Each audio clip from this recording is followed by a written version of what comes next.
반갑습니다. 여러분, 프로토 교수입니다. 스포츠 모든 경기를 매일 분석 및 조합 픽 공유 중에 있습니다. 영상에 공개되지 않는 정보들도 정보방에 입장하시면 확인하실 수 있으니 참여를 희망하시는 분들은 영상 하단 고정 링크를 통해서 아무 조건 없이 자유롭게 참여가 가능하니 많은 참여 부탁드리겠습니다. 첫 번째 경기는 AC 밀란 대 인터밀란 한번 살펴보겠습니다. 밀란은 레치에게 2대2로 겨우 비겼습니다. 유벤투스가 나폴리에게 대패하면서 2위 자리를 탈환하기는 했지만 1위 나폴리와의 승점 차이는 8점으로 선수권 추격은 현 상황으로는 어려워 보이는 상태입니다.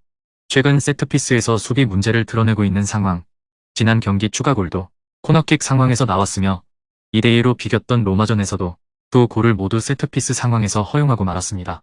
수비 선수들의 체력적인 문제도 대두되고 있는 상황인데 월드컵 이후 경기들에서 후반부에 실점하는 경우가 잦아지고 있는 상황입니다. 레츠전에서는 이 골을 미리 넣은 레츠가 잠그기에 들어갔기에 망정이지 아니었더라면 추가 실점도 충분히 나올 수 있었을 것입니다. 공격적인 상황에서의 시스템은 여전히 막강합니다. 특히 지루가 기여하는 바가 큰데 밀란의 주요 공격 루트는 레앙과 테오가 배치된 측면으로 이루어지는 경우가 잦으나 지루가 미끼 역할을 하면서 상대 수비진의 대형 이탈을 유도하는 등 공격 전개에 상당한 도움을 주고 있는 상태입니다. 지난 경기에서 징계로 결장했고 상대의 전방 압박을 롱킥으로 무력화시킬 수 있는 빌드업의 중심 토날리가 돌아온다는 것도 밀란 입장에서는 호재입니다. 인테르는 베로나를 상대로 1대0 신승을 거두는 데 그쳤습니다. 라우타로가 두 경기 연속 득점을 기록하면서 월드컵에서의 부진을 씻는 모습은 긍정적인 상황이죠. 다소 흔들리기는 했어도 라치오를 끌어내리고 다시 챔스권 복귀에 성공한 점은 호평해 줄만합니다. 인테르의 대응 방식은 1대0으로 승리를 거두었던 나폴리전을 참고할 필요가 있습니다. 해당 경기에서 나폴리의 공격력을 의식해 전방 압박보다는 중앙에 벽을 세워놓고 빌드업을 측면으로 제한하는 모습을 보였는데 중앙 미드필더들에게 많은 활동량을 요구하면서 측면에서 수적 우위를 바탕으로 수비 성공 확률을 높이는 모습이죠. 밀란의 주요 공격 루트가 측면이라는 것은 대부분 알고 있기 때문에 중앙 미드필더들이 공격보다는 수비에 조금 더 신경을 쓸 것으로 보입니다. 물론 중원을 거치는 빈도가 높은 나폴리에 비해 밀란은 중원을 생략하고 롱볼을 붙이는 다소 실리적인 운영을 가미하고 있어 다소 높은 곳에서 형성되는 인테르의 수비진이 흔들릴 가능성도 충분히 있습니다. 최근 밀란이 세트피스에서 약한 모습을 보여주고 있어 인테르가 이를 노려볼 여지는 충분히 있습니다. 올 시즌 인테르의 세트피스 골 비중은 21%로 결코 낮지 않고 제공권에 강점이 있는 제코도 충분히 활용해볼 수 있는 옵션입니다. 높은 라인에서 리커버리에 성공한다면 빠르게 역습으로 이어가면서 공격의 성공 확률을 높일 수도 있습니다. 다만 전반적인 기세가 인테르에 기울어져 있고 다소 불안했던 수비진도 월드컵 이후 안정세에 들어서고 있다는 점을 고려한다면 승부에서는 인테르의 손을 들어주어도 될 것입니다.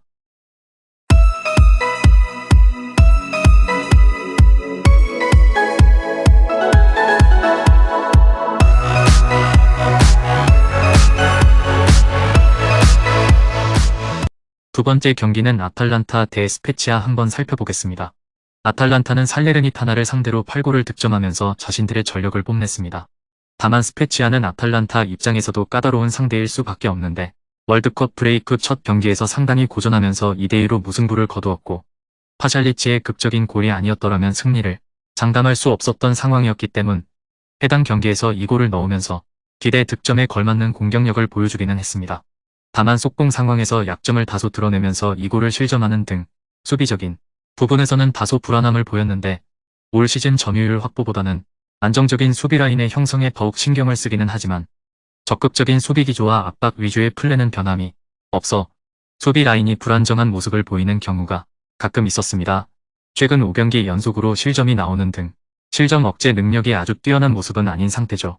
그러나 수비적인 약점을 공격으로 메우면서 올 시즌 7위 이하의 팀을 상대로는 레치에게 1대2로 일격을 당한 경기를 제외하면 패한 적이 없었습니다. 지난 경기에서는 300을 가동하기는 했지만 인테르를 상대로는 400을 사용하면서 루크먼을 하프스페이스로 이동시키는 등 전술적인 유연성을 발휘했습니다. 올 시즌 아탈란타의 전성기를 이끌었던 무리엘, 사파타의 노쇠화가 꽤 진행된 상태지만 지난 경기 전방 3톱이 모두 공격 포인트를 기록했다는 점은 상당히 긍정적으로 볼 수 있었습니다. 스페치아는 최근 리그에서 상승세가 뚜렷한 상태입니다. 리그 5경기에서 무패를 달리는 중으로 이번 경기의 상대인 아탈란타뿐만 아니라 우디네세와도 비기는 등 양악이라고 보기도 어려운 상황입니다. 전방부터 압박을 강하게 시도하면서 상대의 빌드업을 무력화시키려는 움직임을 자주 보여주는 팀입니다. 다만 이 때문에 체력적인 문제가 뚜렷한 후반이 경기력을 그다지 신뢰하기는 어려운 팀이라고 할 수 있는 팀이죠. 2대2로 비겼던 아탈란타전에서도 후반에만 2골을 허용했으며 피오렌티나전과 밀란전에서도 90분경에 결승골을 실점하면서 1대2로 석패하는 모습을 보여주었습니다. 당장 지난 아탈란타와의 경기에서도 전반전에는 기대 실점이 0대였으나 후반전에는 1골을 넘어서면서 수비적인 흔들림이 후반에 엄습하는 모습을 보이고 말았습니다. 원정에서는 최대한 중원의 벽을 쌓으면서 상대의 공격에 대비하는 양상을 드러내고 있고 원정에서의 무득점 비중이 67%로 낮지 않은 편입니다.